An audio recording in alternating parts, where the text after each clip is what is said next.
আসসালামু আলাইকুম। আবিদ কম্পিউটার একাডেমিতে আপনাদেরকে স্বাগতম। মাইক্রোসফট ওয়ার্ডের কমপ্লিট মাস্টার ক্লাস বাংলা টিউটোরিয়ালের দ্বিতীয় ক্লাসে থাকছে মাইক্রোসফট ওয়ার্ডের বিস্তারিত আলোচনা। মাইক্রোসফট ওয়ার্ড আমরা কিভাবে ওপেন করব, মাইক্রোসফট ওয়ার্ডের টুলবার এবং রিবন, গ্রুপ আকারে কি কি দেওয়া আছে, আজকে এগুলাই শুধু খালি আপনাদেরকে দেখাবো। পরের ক্লাসে ধাপে ধাপে আমরা প্রত্যেকটা ভিডিওতে প্রতিটা সেটিং সম্পর্কে কিভাবে কাজ করতে হয় প্রত্যেকটা ভিডিওতে থাকবে। তো আজকের ভিডিও শুরু করি। তো মাইক্রোসফট ওয়ার্ড ওপেন করার ক্ষেত্রে প্রথমে আমাদের স্টার্ট বাটনে যাইতে হবে। স্টার্ট বাটনে যাওয়ার পরে নিচ দিকে আসতে হবে, মাইক্রোসফট ওয়ার্ড কোথায় আছে। আমরা এই যে দেখেন মাইক্রোসফট অফিস লেখা আছে। আরেকটা কথা বলে নেই যে মাইক্রোসফট এটা হচ্ছে 2007 মাইক্রোসফট ভার্সন, যে যেটাই ভার্সন ইউজ করেন না কেন ঠিক একই সিস্টেম। আপনি স্টার্ট বাটনে ক্লিক করবেন, ক্লিক করার পরে দেখবেন যে আপনার নিচে মানে ওয়ার্ড আকারে দেওয়া আছে যে মাইক্রোসফট অফিস ওয়ার্ড 2007। আমি ক্লিক করলাম, দেখেন ওপেন হয়ে গেছে। আবার যদি আমরা অনেকে চাই যে মাউসের মাধ্যমে ওপেন করব, মাউসের রাইট বাটন ক্লিক করব, তারপরে নিউ নিউ নিচে যাব, এই যে Microsoft Office Word document click করার সাথে সাথে এরকম আপনার আলাদাভাবে একটা ফাইল চলে আসবো। এখানে ক্লিক করলে দেখেন ওপেন হয়ে গেছে। আবার আমরা যদি চাই কিবোর্ডের মাধ্যমে ওপেন করব, তাহলে উইন্ডোজ প্লাস আর আর ক্লিক করার পরে আমরা এখানে লিখবো উইন ওয়ার্ড লেখার পরে ওকে ক্লিক করব। দেখেন আমাদের মাইক্রোসফট ওয়ার্ডটা ওপেন হয়ে গেছে। এখন আমরা আলোচনা করি ডকুমেন্ট। মাইক্রোসফট ওয়ার্ড, এই ডকুমেন্টটা কি? ডকুমেন্ট হচ্ছে আমরা যদি এই যে আমরা একটা ডকুমেন্ট নিলাম, এটা হচ্ছে ওয়ান। যেমন আমরা যদি কোনো একটা ডকুমেন্ট সেভ করি, কোনো একটা নাম লেখা বা ডকুমেন্ট 1 2 3 যতগুলো কাজ করব, মানে যতগুলো সেভ করব, এই নামটা এই জায়গায় শো করব।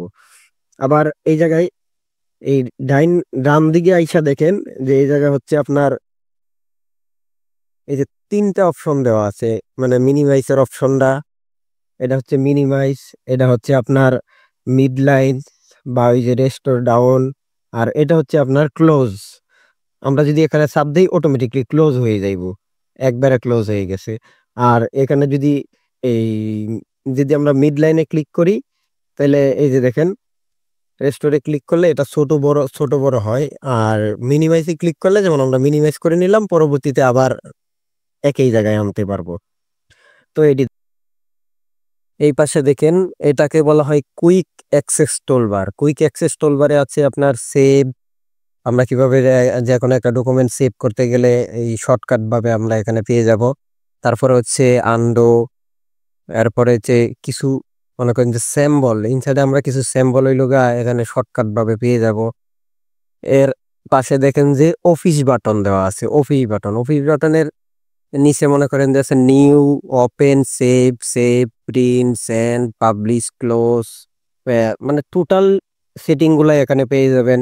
আবার মনে করেন যে আমরা একটু নিচের দিকে আসলে এই যে এটা দেখেন, এটা হচ্ছে ট্যাব মানে সিলেক্টর বলা হয়। আবার নিচে আসেন, এটাকে ভার্টিক্যাল রোলার, এই ভার্টিক্যাল রোলার এটা। আর এই যে রোলারটা দেখতেছেন না, এটাকে বলা হয়েছে ভিউ রুলার বাটন, এটাকে ভিউ রুলার বাটন বলা হয়। এবং একটু নিচ দিকে আসেন, নিচ দিকে আসার পরে দেখেন যে পেজ অফ ওয়ান ওয়ার্ড। আমরা যদি এখানে কতগুলা ডকুমেন্ট লিখবো, কতগুলা ওয়ার্ড লিখবো, হ্যাঁ, প্রত্যেকটা ওয়ার্ডেই এই নিচ দিয়ে যে দেখেন ওয়ার্ড 3 ওয়ার্ড লিখছি, এই 3 ওয়ার্ড নিচে দেখাচ্ছে। মানে পেজ 1, যদি আরেকটা পেজ নেন, আরেকটা পেজ নিলে আরেকটা পেজ 2 দেখাবে, পেজ 1 1 2। এটা হচ্ছে পেজের কাজ, মানে আপনি যতগুলো পেজ নিবেন এই নিচে দেখতে পারবেন 1 পেজ 2 পেজ। এবং হচ্ছে নিচে হচ্ছে ওয়ার্ড, কতগুলো ওয়ার্ড টাইপ করছেন এই ওয়ার্ড টাইপ নিচে দেখতে পারবেন একসাথে। আবার ডান দিকে আসেন, ডান দিকে আসার পরে দেখতে পারবেন মনে করেন যে এই যে বুম, ওয়ালাইকুম আসসালাম, হোমের কাজ, ভিউ। তারপরে যে এখানে আসেন, এখানে হচ্ছে জুম ইন জুম আউট, আপনি ছোট করে চাইলে ছোট করে দেখতে পারবেন, বড় করে চাইলে বড় করে দেখতে পারবেন। ছোট বড় এইটির কাজ হচ্ছে ছোট এবং বড় করা। তার মধ্যে লোগা উপরে যাবেন, উপরে এই যে দেখেন এটাকে বলা হয়, এটা তো বললামই। তো হোম, এই যে home, insert, page layout, reference, margin, view ads, এটিকে বলা হয় হচ্ছে রিবন ট্যাব। মানে home, insert, page layout, reference, margin, review, view ads, এটাকে বলা হয় রিবন ট্যাবস। রিবন ট্যাবের আবার প্রত্যেকটারই আলাদা আলাদা ভাবে কাজ আছে। যেমন ধরেন হোমের যে এই যে এটা এই পুরাটাকে বলা হচ্ছে রিবন। রিবনের দেখেন প্রত্যেকটা গ্রুপ আকারে আলাদা আলাদা ভাবে কাজ দেওয়া আছে। আমরা যখন কাজ করতে যাব তখন এই কাজগুলা সামনে আসবে।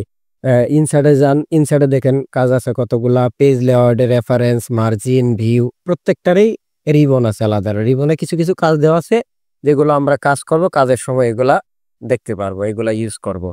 যে হোমের কাজ, আপনি কিছু টাইপ করলেন, ফন্ট, কাট, কপি, পেস্ট, এই এই সব কিছু নিয়ে হচ্ছে হোমের। ইনসার্টের ক্ষেত্রে হচ্ছে আপনার আমরা আহ, আমাদের এই ডকুমেন্টে কিছু নিয়ে আসবো, নিয়ে আসার জন্য মনে করেন ধরেন আমরা একটা পিকচার আনবো, পিকচারে ক্লিক করব, তারপরে ডেস্কটপ, নিচে আসবো, যে কোনো একটা পিকচার নিলাম। এই যে পিকচারটা আমরা দেখতে পাচ্ছি, এই পিকচারটা এই এড করা, এগুলো হচ্ছে ইনসার্টের কাজ। তারপরে হচ্ছে page layout, reference, margin. Page লেআউটের কাজ হচ্ছে আপনার একটা, যখন আপনি একটা ডকুমেন্ট লিখতে যাবেন বা কোনো কিছু নতুন একটা কিছু টাইপ করতে যাবেন, আপনার সর্বপ্রথম এই কাজ হচ্ছে মার্জিন করা। আপনি একটা মার্জিন মানে সর্বপ্রথম কাজ হচ্ছে আপনার পেপারের একটা সাইজ নেওয়া। আপনি কোন সাইজে লিখবেন, A4 কিংবা লিগেল, যে সাইজে নেন, এই যে সাইজ লেখা আছে এখানে, A4 থেকে শুরু করে সবগুলাই দেওয়া আছে। তার মধ্যে হচ্ছে column, margin, colour, front, effect, watermark, page colour, page border. যেমন আমরা অনেক সময় দেখি যে কিছু কিছু শিটে ওয়াটারমার্ক দেখছে লেখার নিচে, ওয়াটারমার্ক দেওয়াতে হয়। এই ওয়াটারমার্কের কাজ হচ্ছে এই পেজ লেআউটের কাজ। পেজ লেআউটের মধ্যে আসবেন, এখানে দেখতে পাবেন, এই রিবনে দেখতে পারবেন। তো আমরা দেখলাম home, insert, page layout, reference, margin, review, view, add.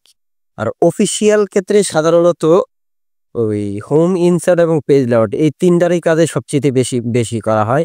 Reference, margin, review এগুলা তেমন একটা লাগে না। তো আমরা এটি দেখলাম। আর এই যে সাদা যেটা ডকুমেন্টটা ওপেন হয়, এটাকে বলা হচ্ছে ওয়ার্কিং এরিয়া। আপনি এই যা কিছু লিখবেন বা যা কিছু সাজাইতে চান সবকিছু এটার উপরে, এটাকে বলা হয় ওয়ার্কিং এরিয়া। তো আমরা আজকের মতন দ্বিতীয় ক্লাস শেষ করছি। আগামী তৃতীয় ক্লাসে দেখাবো হোমের কাজ, কিভাবে আমরা হোমে মানে কাজ করব, কাট, কপি, পেস্ট এগুলো বিষয় নিয়ে থাকছে তৃতীয় ক্লাসে। আজকের মতন এখানেই শেষ করছি। সবাই ভালো থাকবেন, সুস্থ থাকবেন। আসসালামু আলাইকুম।